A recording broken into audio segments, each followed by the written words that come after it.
roll call reflect that Director Chad and Director Sather are absent. 4.0, no student reps quite yet, but coming shortly.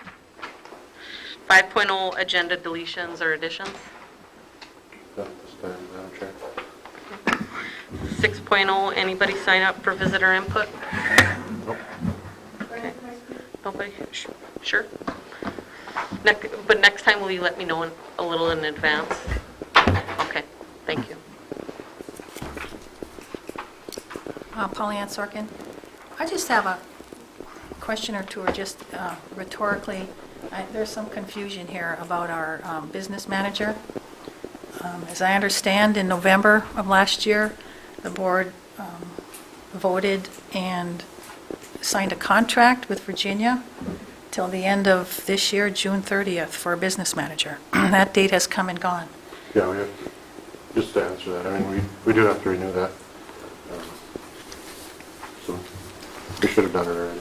And so if that's the case, then for the months of July and August, have we paid the business manager without the authorization of the board and without a new contract? I don't know. I wouldn't know the answer to that either. Because, well, here's the other part of it. It's concerning to me because on Virginia Public Schools, they have already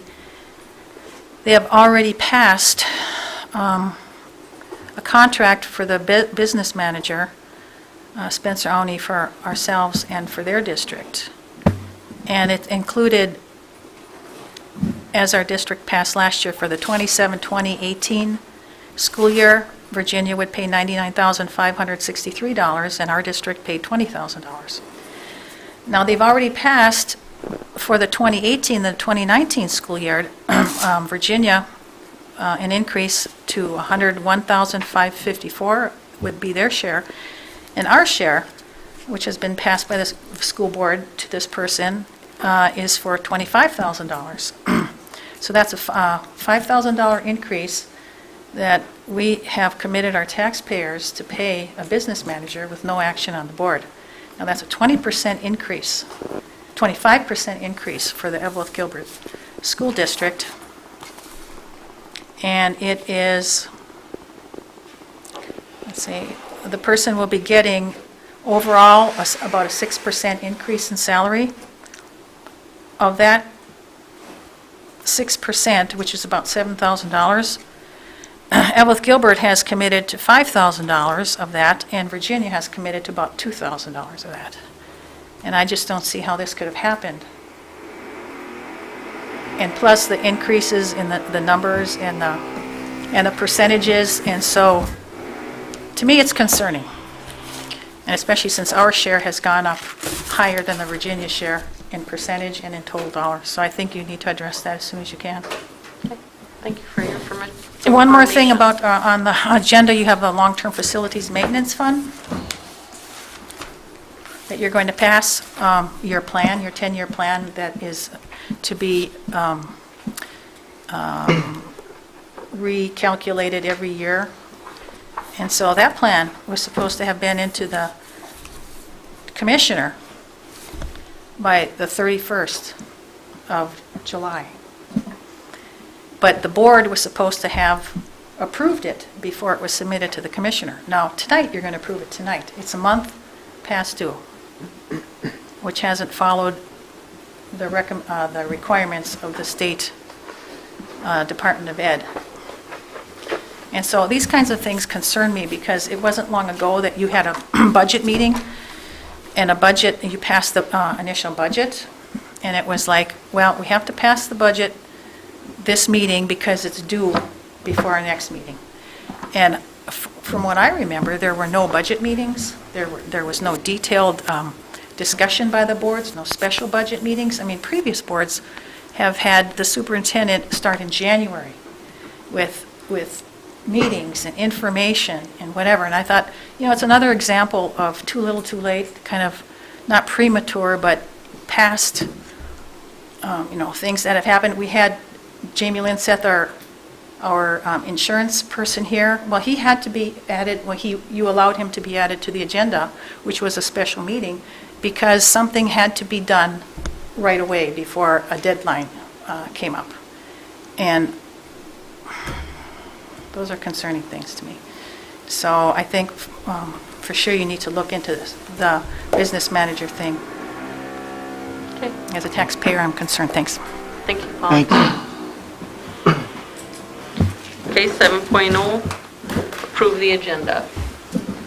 We need a motion. Motion to approve the agenda. I'll second. Motion by Mulner, support by Addy. Any discussion? All those in favor? Aye. Opposed? Motion carries. 8.0, approve the treasurer's report for the second check writing in August. For the second check writing in August, we had disbursements of $273,420.04. That's it. Okay.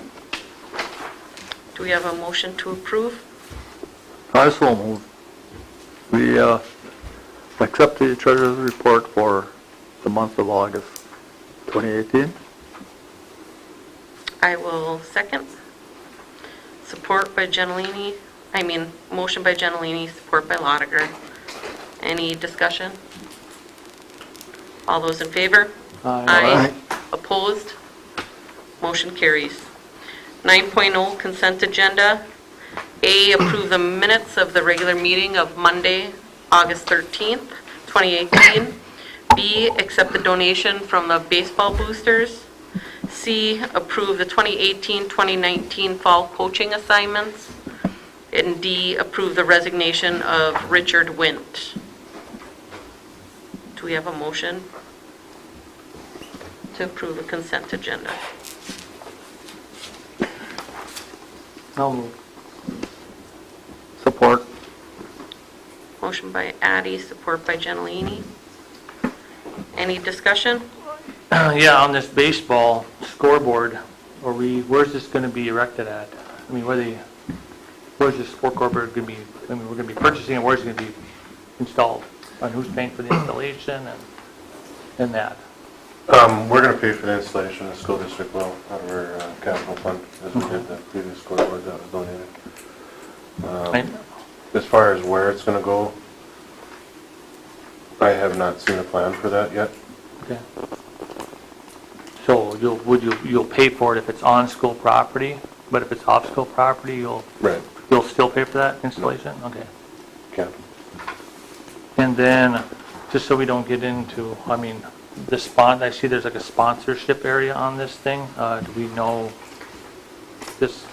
that's going to be all clarified before this is put up on school property, that everything is good, right? To my knowledge, there wasn't an intent to put one on there right at the moment. Okay. But potential to do so. The Right. potential exists to do so, though. Okay. All right. Any further discussion? All those in favor? Aye. Opposed? Motion carries. Nothing was removed from the consent agenda. 11.0 personnel. 11.1 approve the paraprofessional A assignment of Mary Ratzlaff. Madam Chair, these are all, the next four are all paraprofessional that are tied to a specific special ed student in various locations throughout the district.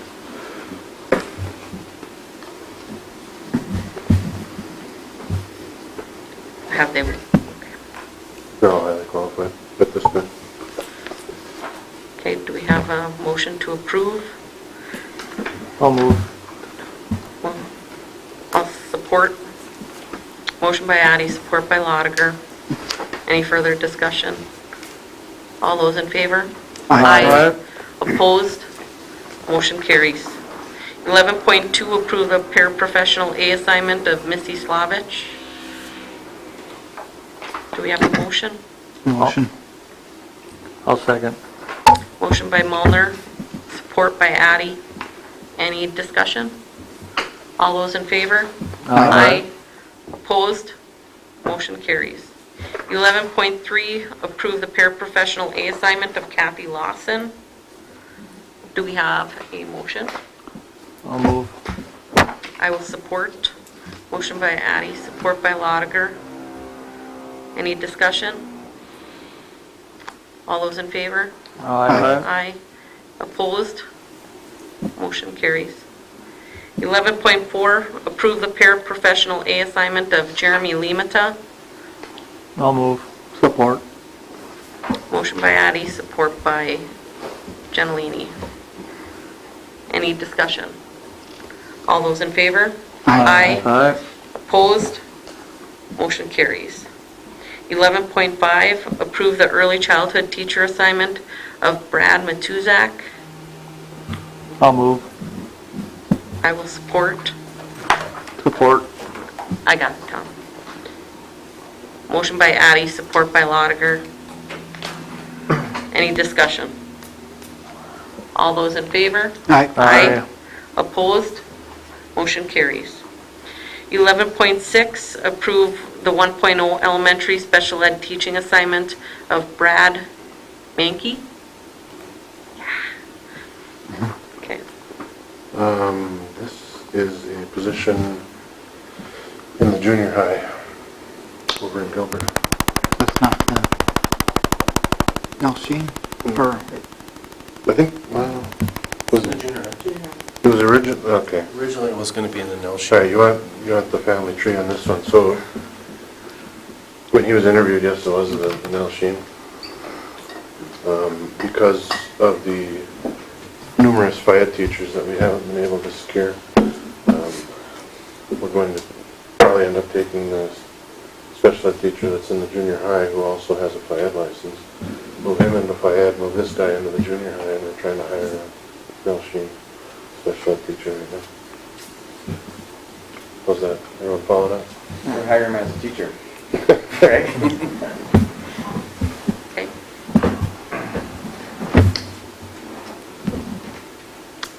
We need a motion. motion. I'll second. Motion by Mulner, support by Addy. Any discussion? All those in favor? Aye. Opposed? Motion carries.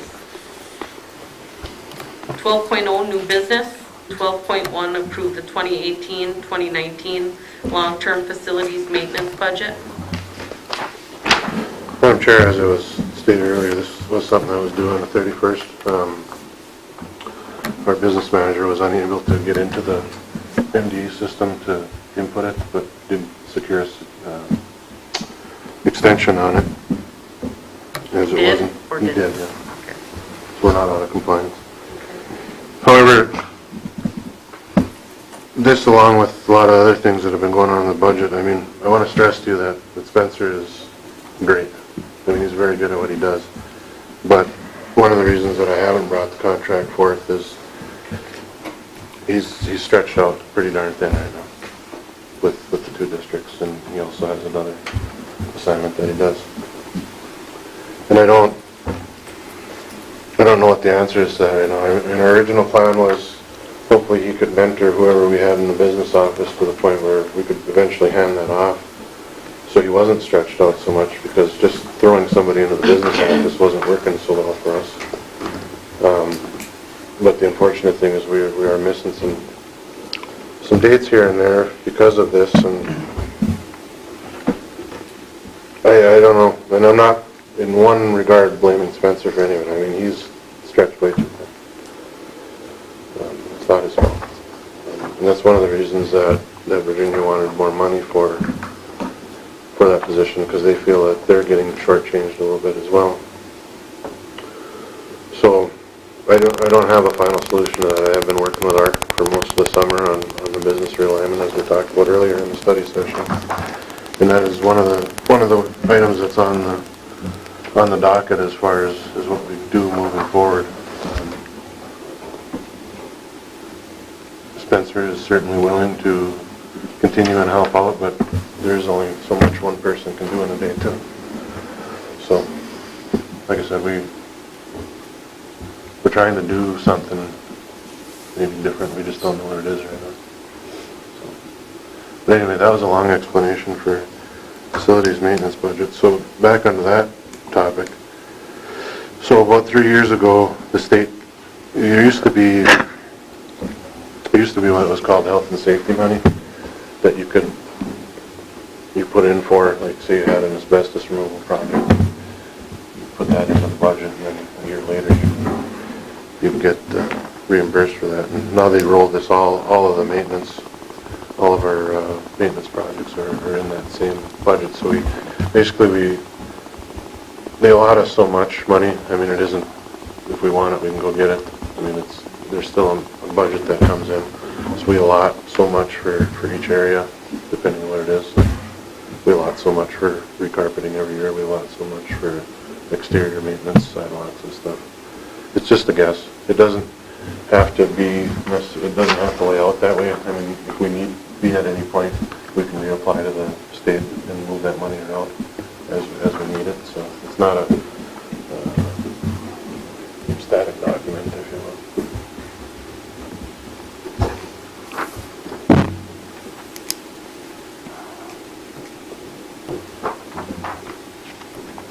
Okay, we need a motion. I'll move.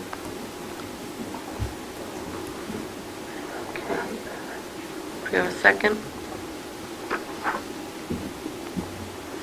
I will second. Motion by Peterson, second by Lauditor. Any discussion? The health and safety capital projects, it looks like it increases.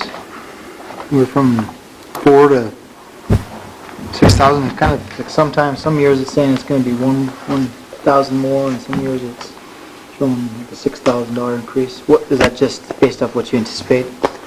It's a guessing game, and most of that for us is like we're looking right now. We're trying to save up in that account because we need to put new handrails on the bleachers in the gym. So we're continuing to let that pile.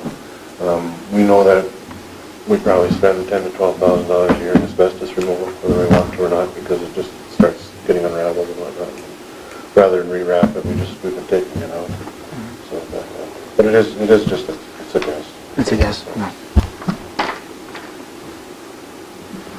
There are some things that, I mean, obviously up in the football field, we've been tackling a little bit every year. Yeah. As far as safety items and Right. things like that. Okay. Okay, and you said that we did file an extension on that and got that. Yeah, Spencer did that.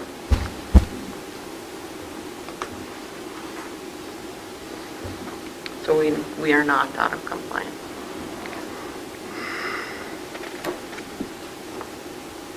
Okay. You know, and obviously it's not great when you have to do that, but like I said, I mean, he's been trying to, he's trying to train somebody here, and he's trying to do these things, and like I said, I mean, it's probably more than one person can do it. It's really not fair to him. So we do need to reevaluate That that. situation.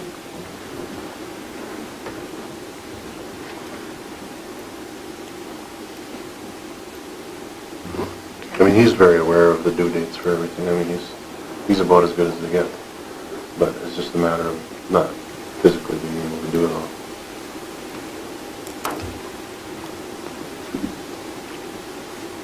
So that's something we'll need to look at then. Okay.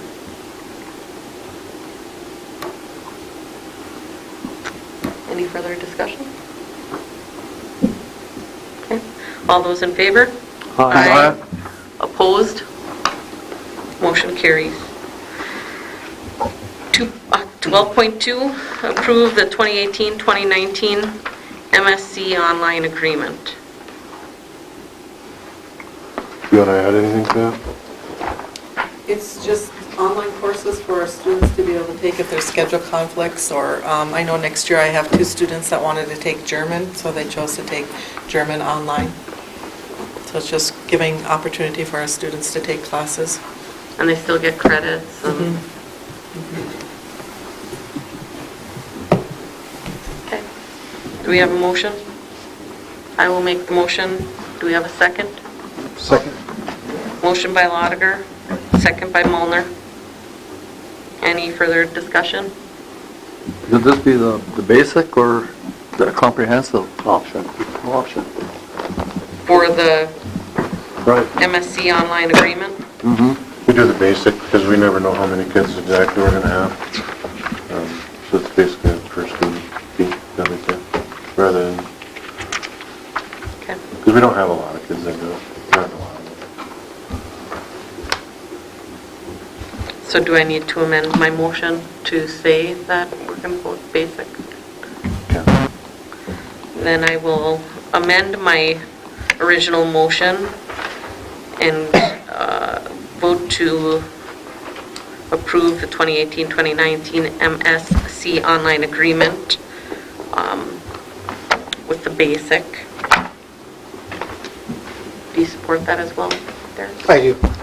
Okay. All right, any further discussion? Okay, all those in favor? Aye.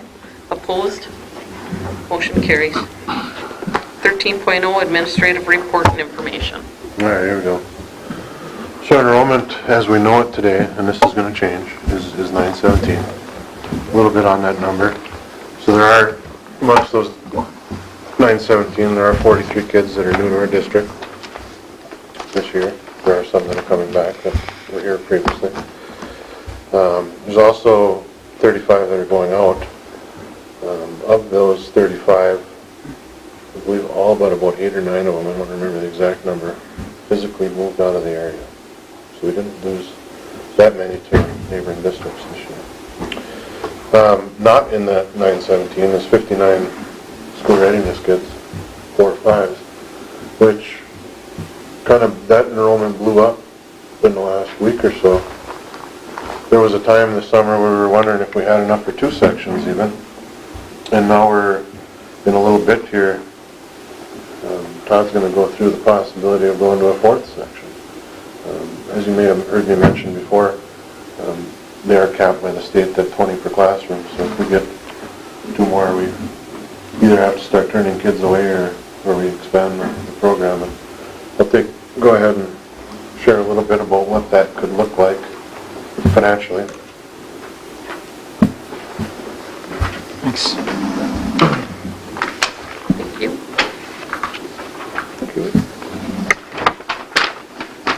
Can I get an extra one for the table, too? Oh, sure. Thank you.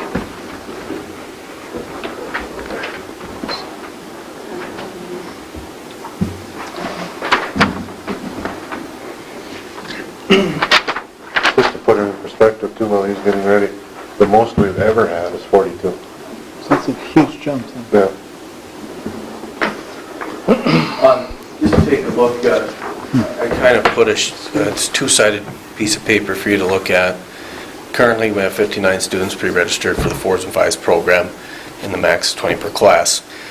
If we were to add a teacher, this is kind of a synopsis financially of what we'd be looking at. So you can kind of see what a new teacher would cost there. The total cost without insurance benefits for a teacher, roughly teaching 6.5 hours a day at the wage listed there is $27,262.05. If the employee decided to take health benefits, single or family, you can see the total cost for that teacher there. Currently, just as a side note, no teacher in the preschool program does take benefits, but it is an option for a staff if we hire them. Going down, we'd have to add a teacher's aide to the classroom as well. You can see the cost for a teacher's aide with pretty much everything rolled in. It's about $11,279 there. If you flip over to the back page, just addressing the room situation and the current needs, we could move our current ECFE down to the science wing, which is very close to the preschool gym. And how ECFE works is when the parents come and get their education piece, their students will go into the gymnasium area and have some playtime there with the staff. So then they're in 2 locations. Currently, they're half a mile apart if you walk through the Gilbert campus, and this would alleviate that problem. I moved that class down there anyway, even if we don't go to a fourth section, just because they're close in proximity right across the hall. Also, I have a good-sized room. It's 32 by 32. It's located right next to the current preschool rooms. Just as you leave the Gilbert office area and take a left and go towards the Nell Sheen, there's a classroom on the left that was used for orchestra last year. It's had title use in previous years and so on, but that room could be available for a room location. And then there's some additional costs, and I just put these together this afternoon real quick of just some things that will probably be needed for a fourth classroom. Just about $4,000 worth of items that might need to be ordered if we did a fourth classroom. So if you kind of look at the synopsis at the bottom, on the low end, if the teacher did not take benefits, we'd be looking at about $42,386. And if on the high end, if they took the full family benefits, it could be as high as $53,799. So anyway, we're obviously that's sitting at 59. We're not asking you to do anything tonight, but just wanted to put this on your radar that it could potentially be coming. That's one question, Jeff. Yep. As far as that classroom on the science wing, is there still abatement issues down there? It has been abated, So it's I'm not talking about that. but he's not talking about that. It's the first On the right, that was used for the 18 to 21s program last year. Oh, okay. So it's completely available. But that wing is cleaned up anyway. Yes.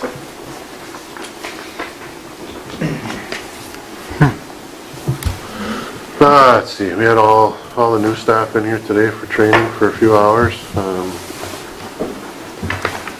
guys have anything to add? You guys didn't? Well, we had all the seats filled. All 10 people came this morning, and it was a good session. They had a lot of energy. We had some brand-new teachers and then some that had some experience, but it was fun to give them a new orientation and induction to Eveleth Gilbert Public Schools. We're happy to have them. So a little bit about this week. So tomorrow we'll be here. All the teachers are back. All the staff is back. Actually, we're going to go through the traditional beginning of the year training and start working with the teachers in the afternoon. Then everybody will go home at noon. Tomorrow, all the teachers go to the regional PDS in Virginia. There's 12 different districts that attend that. Over 800 teachers are in that building. And then the 30th is we're back here again. That is open house day. Open house at the Franklin is 3:30 to 5:30. Gilbert is 3 to 6. The senior high is 2:30 to 5:30. And then along with that, if you're doing the math, wondering why the Franklin is 1 hour less, each one does a parent meeting once school starts, first week of school as well. I want to talk a little bit about the collaboration that we're currently doing. So last week we finished up the academic task force. There was over 60, all three nights there was over 60 people there. We did, if you remember the look of the Alexandria chart, you could take one of those each.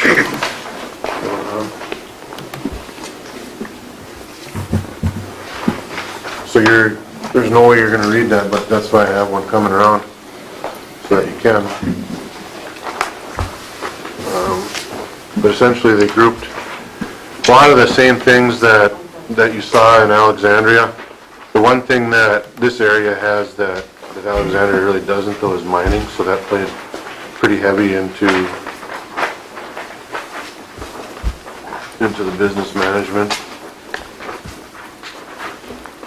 area, as well as engineering manufacturing, so it kind of went into two different areas there. You can see the different career paths that'll be potentially available to the students within those. And there's 3 academies listed here. There will be a 4th, the freshman academy, but that one's pretty cut and dried, so there wasn't much that the committee needed to do with that. The other one that you see there is, this is put out by MDE, the Minnesota Career Fields, Clusters, and Pathways. You can kind of see the 6 different areas that the state clusters various professions into. And this is what this group used to base their model off of. So it wasn't that they were just grabbing careers out of the air. I mean, they had something to work off of. So if you have any questions about that, then just feel free to ask. So that's moving forward. That's what that group is looking at. So now we're heading into facilities task force, finance task force, communications, and transportation. I know Tom has said that he wants to be on the facilities committee. We're looking at. I gotta get a date here for you.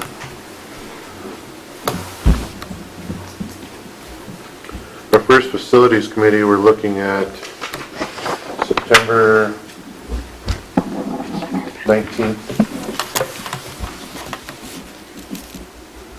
And from there, depending on the group, we'll plan future meetings, but that'll be the first one, and I'm looking for a good location, because I'm anticipating 40 to 60 people, but I need a good location here in Eveleth or Gilbert, either one, to facilitate that. I need tables and that can be moved around.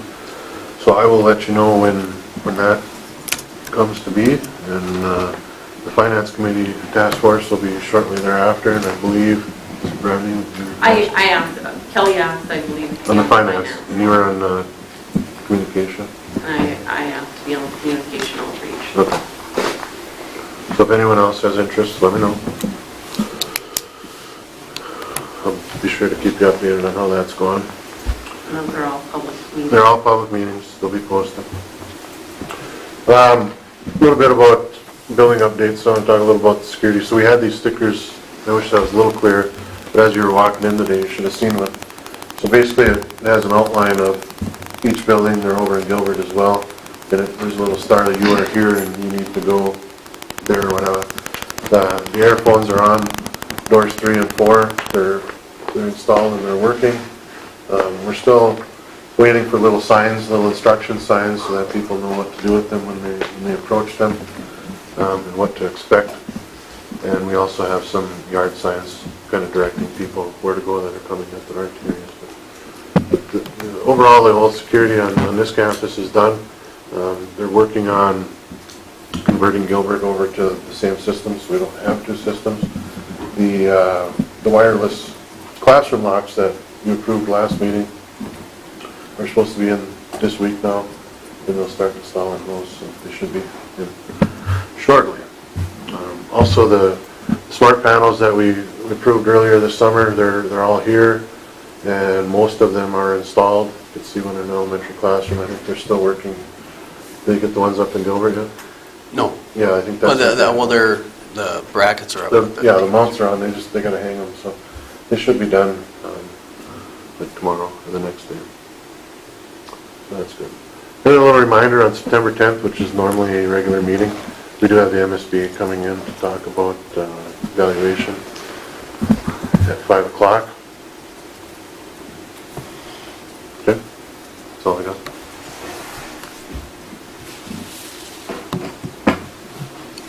Okay.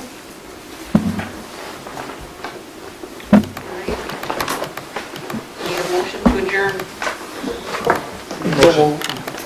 Second. Motion by Genowini, second by Muller. All those in favor? Aye. Opposed? Motion carries.